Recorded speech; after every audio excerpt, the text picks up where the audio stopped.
A well-regulated militia being necessary to the security of a free state, the right of the people to keep and bear arms shall not be infringed. Welcome to another edition of Buried Arms Cam and Company. My name is Cam Edwards. Hopefully you know that by now. And hopefully this is the last Cam and Company coming from the home office this week because, by the time you get a chance to watch this, I will be on my way to the 2022 Shooting Hunting Outdoor Trade Show in Las Vegas, Nevada. It does take a little while to get from Farmville, Virginia to Las Vegas. So today's mostly going to be a travel day. On the website, you might notice my stories a little bit fewer and far between. But Tom Knighton and John Petrolino and the other riders there at Buried Arms are keeping up with everything that's going on in the world. And then I'll be on the ground in Las Vegas tomorrow to begin our reports from the 2022 SHOT Show. Of course, 2021 SHOT Show was canceled because of coronavirus. The 2020 SHOT Show was actually one of the last big events that I went to. It was the last thing I flew to go to. So I'm looking forward to trying to find some semblance of normalcy in this very abnormal world and looking forward to catching up with all of my friends at this year's SHOT Show. But we're going to kick things off this week with a little bit of a SHOT Show preview. Mark Oliva from the National Shooting Sports Foundation joined us to talk about the fact that, things are going to be a little bit different. It's not going to be the usual SHOT Show that, we've all come to know and love. Everybody's sort of feeling things out as they go along here. But the most important thing is that SHOT Show is back, and folks are excited about it, and it is kicking off officially on Tuesday. Take a look and listen. Mark, it is so good talking with you, sir. Glad you could join us on the program today. Hey, thanks for having me, Cam. It's always so good to talk to you. Absolutely. And while this is, airing, we're pre-taping this interview. This is going to be airing while the range day is taking place at SHOT Show. The Shooting Hunting Outdoor Trade Show is taking place in Las Vegas, Nevada this week. I got to tell you, Mark, I am extraordinarily excited. This is the first convention / trade show / mass gathering that I've been to since CPAC 2020. So I am so looking forward to being on the ground at SHOT Show this week. Yeah, and we're looking forward to having you back out, Cam, and having the bigger, gun community back out to the show as well. We understand it's been tough. We understand these past couple of years have been rough on everybody. Gun sales have, of course, been great, and the companies are doing well. But what I've heard is I've been going around to some of the events over the past year or so that people were really looking forward to getting back together at SHOT Show and be able to see one another and start to make those connections that are vitally important to our industry. We are a unique industry in that much of what we do is very tactile. People want to put their hands on the products that our manufacturers are making. So I think it's important for us to be able to come back together, make those connections, and cement ourselves and build our community back together. We're going to miss those companies that can't make it. And we understand their decisions to not attend a SHOT Show, and we understand those have been difficult decisions for those companies to make. But we certainly hope to see them back around again in 2023. Yeah, and I want to talk about some of those companies that aren't going to be there in just a minute. But before we do, I always like to have a couple of, because SHOT Show is so overwhelming. So I always like to have a game plan of like, okay, what are a couple of things that I'm looking for before I get there? And one of the things that I'm curious, one of the hypotheses that I'm going to be testing out here is, are some of these smaller companies going to be able to get in front of distributors and retailers in a way that they maybe were not able to get to in years past, because some of these companies aren't going to be at SHOT Show this year? And so, look, we know, supply is having trouble keeping up with the demand. So do you think that this is going to be a year where some of these smaller players, some of these up and coming players have a chance to put themselves out in front of some of these distributors and really take their platform or their company to a bigger level? Yeah, we think it is going to be a really unique opportunity for some of the smaller players in the market to be able to showcase what they have and what's available. Obviously, the buyers are going to be out there. We expect that attendance will probably be somewhere around the range of 43 to 45,000 at total when we're done, which is going to be down from previous years. We understand that. We also understand that a lot of the manufacturers and a lot of the companies that are coming out aren't sending out 50 people part of their staff. Maybe it's going to be 15 or 20. But it is going to give a unique opportunity for some of the smaller makers to have more time to be able to talk about their new products or the products that they have available and get those out in front. really is a show that is vitally important to a lot of the smaller manufacturers. I mean, this is where they are trying to make sure that they can get their product in front of the people who want to buy it and carry it in their stores. So it is going to be a really unique opportunity. I know I keep using that word, but it really is something that we haven't seen in years. For that to be able to happen. And I think a lot of people lose sight that, some of the companies that are even considered bigger companies now started off as very small companies. And I think about Daniel Defense and Marty Daniel's story, and it's on his website. You can read it. And Marty Daniel started off making rails, and he started making those rails at 200 pieces per lot. And his start was putting those rails on the table, and just happened chance that he was able to get those in front of some buyers in the military. And look where his company is today. Right. So show is vitally important to small makers like that, for them to be able to grow and expand into something much bigger. Yeah, absolutely. And as you say, I mean, look, COVID is disruptive. I'm sure that there are going to be some companies who say, listen, we're not going to have the footprint that we had in recent years. We did see Frog Lube yesterday announce that they were not going to be taking part in SHOT Show. And I want to ask you about this, Mark, because they said it's because of the mask mandate that is in place. And they kind of chided NSSF for, I guess, not suing to try to strike down this mask mandate. What's your response to Frog Lube basically saying that you guys should have been out there challenging the mask mandate that's in place in the state of Nevada?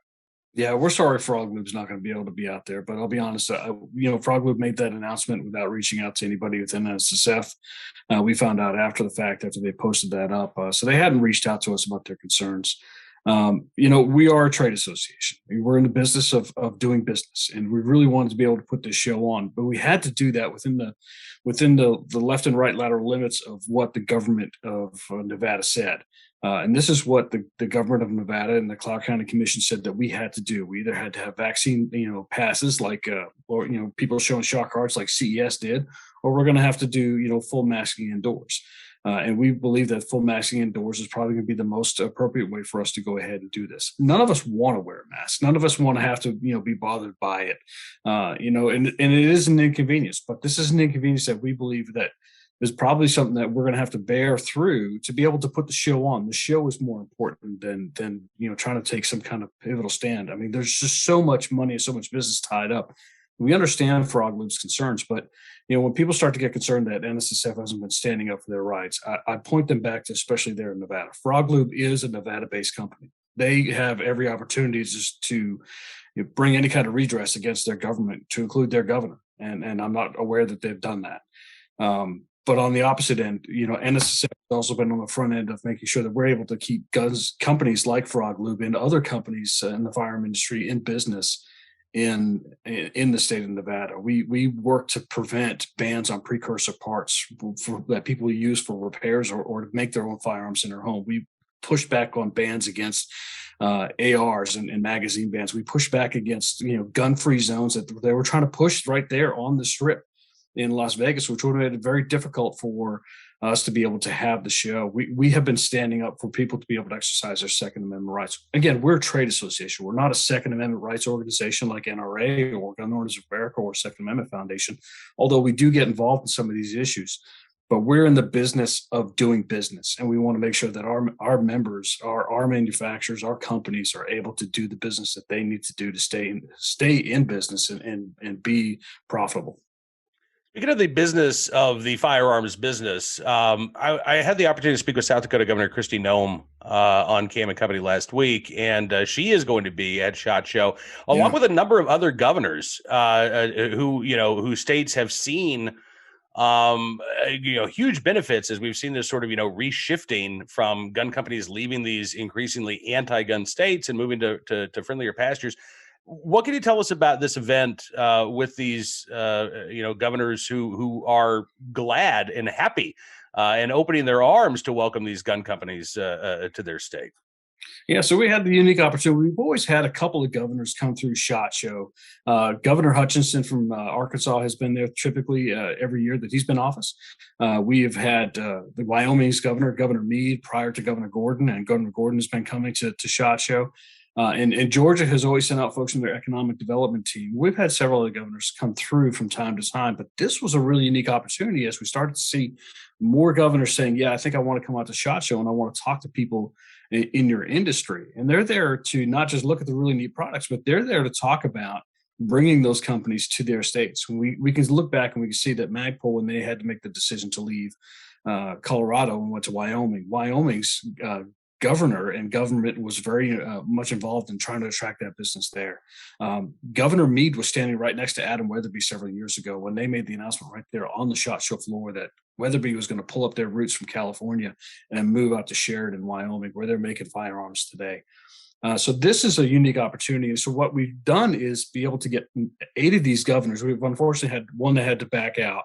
We have 8 of these governors now are going to be together Wednesday afternoon up on the 5th floor in the Palazzo and Venetian Expo on the floor, Palazzo M. They're going to get together at 1:00. And we're inviting every attendee. We're inviting all the media to come to listen to what these governors have to say about what it is that they want to attract the gun businesses to their states and what the benefit of those states have to offer to those. And very interestingly, one of those governors is going to be Governor Brian Kemp as well. He's going to be coming from Georgia to talk about it. And of course, we saw that last year, we had the announcement from Remington Firearms that they would be establishing a headquarters in LaGrange, Georgia, and moving some of their production down there. So alongside with Smith & Wesson making their announcement to move their headquarters and production to Tennessee, while maintaining some of it still back in Massachusetts. So we're seeing that there is a willingness to shift and expand to other states.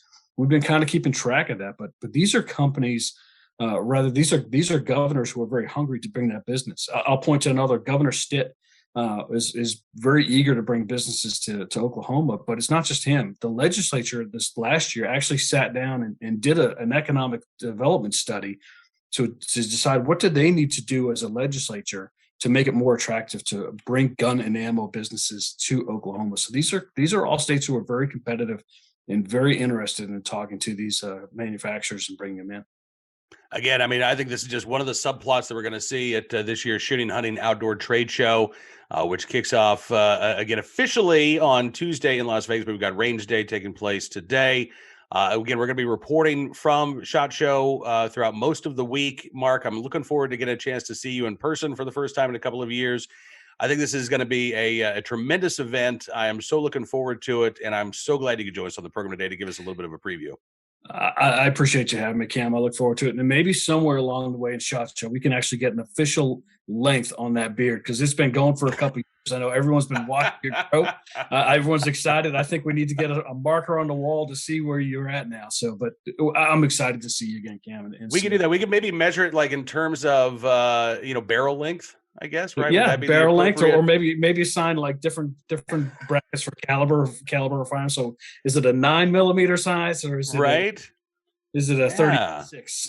So yeah, maybe we like that. Do this. Is there a best beard contest at SHOT Show? And if not, a few years ago, I remember that some folks were sending around SHOT Show bingo cards, and there were the best tactical beards and the tactical kilts and all the different things that you can typically see at SHOT Show. So maybe we have to have more and more folks come by and take brackets on where they think the beard is at these days. I think you're right. And I will say that here in Farmville, Virginia, like I feel confident in saying I'm in the top 1% of beards in Farmville, but that's big fish, little pond, baby. I go to Vegas, I go to SHOT Show. All of a sudden I'm walking down this hallway and I'm like, wow, your beard is amazing. Oh my God, look at that beard. So I know I'm going to be around my bearded brothers next week or this week, and I'm looking forward to it. Again, Mark Oliva with the National Shooting Sports Foundation. Thanks so much for your time, and I'll see you on the ground at SHOT Show. Look forward to seeing you, Cam. Thanks so much. Well, I do appreciate Mark joining us on the program. My only regret so far, and it's not even a regret. I do wish that I could be in Las Vegas today. I wish I could have left on Sunday so I could be there for Range Day, because I would like the chance to, shoot some of these new products and spend somebody else's ammo, right? That'd be nice. But unfortunately, we had this winter storm that was coming and had to decide what do you want to do? Do you want to bail on your family, leave a day early, let them deal with the snowstorm, which was estimated to be 5 to 10 inches of snow and ice and widespread power outage? Do you want to do that? Yeah? Or do you want to step up and, be the family man? Now, I know what I want to do. Of course, I want to go to Vegas, but I know what I should do. I know what I'm supposed to. I know what the right thing to do is, which is why I'm coming to you from the home office today and not from Range Day. at the 2022 Shooting Hunting Outdoor Trade Show. But next year, Rains Day and I have a date with destiny. All right, let's turn our attention now to today's armed citizen story, our good deed of the day, and our recidivist report, which takes us to Mishawaka, Indiana, where a man convicted of killing a police officer and his canine companion in Mishawaka was freed from prison after serving just 12 of his 31-year prison sentence. Yeah. Now, the bad news is that this is real. He really did only do 12 years of his 31-year sentence. And after that, Sean Devine was released. The good news is that this type of egregious sentencing is not happening anymore in Indiana. In fact, the law was changed back in 2014 to prevent guys like Devine from getting more than 50% taken off of their sentence through good time credits, which is exactly what happened here. Before 2014, you could earn good time credits that would take 50% off your sentence. Every day behind bars, you took a day off of your sentence as long as you didn't get into any trouble. You could earn even more time off if you took additional classes or things of that nature, which is how a 31-year prison sentence turned into a 12-year sentence for Mr. Devine. And this, again, is one of the reasons why we talk about these stories on a daily basis. It's not just because this is something we need to focus on. We need to focus on better enforcing the existing laws rather than trying to put new gun control laws on the books. But I want to share the comment from the widow of a police officer, Corporal James Zuba, who was killed in this DUI crash back in 2010. She wrote, "To see this picture and that he's been released makes me sick to my stomach. After crying all weekend, and not just them, but the last 12 years, all the pain lived through me and my children, for my grandkids who never got to meet and know their grandpa, the pain for family and friends, the pain of all memorials through each year, birthdays, anniversaries, and holidays." She said, "Not one day goes by I don't feel the pain of his loss. His family has him back. I can't say that for mine. Until the day we are reunited, we will continue to feel this pain." 19 years off of his 31-year sentence. And again, I'm glad to report that that isn't going to happen now. If this individual had been convicted or had committed his crime after 2014, let's say Sean Devine got drunk and plowed into this police car in 2016, he would now have to serve 21 of the 31-year sentence before he would be eligible for release.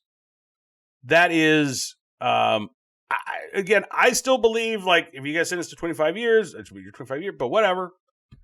That is at least more appropriate than being able to take nearly 66% of your sentence and just chuck it aside because you did what you were supposed to do while you were behind bars. All right, let's turn our attention now to today's armed citizen story from Ceres, California, where police say a man who was shot at a Ceres home was actually armed and trying to break in to that house. So this happened Thursday morning about 4 o'clock, last Thursday morning about 4 o'clock in the morning. Police got a call about a guy had been shot outside of this house in Ceres. They show up there. They found a guy with multiple gunshot wounds on the ground outside of the home.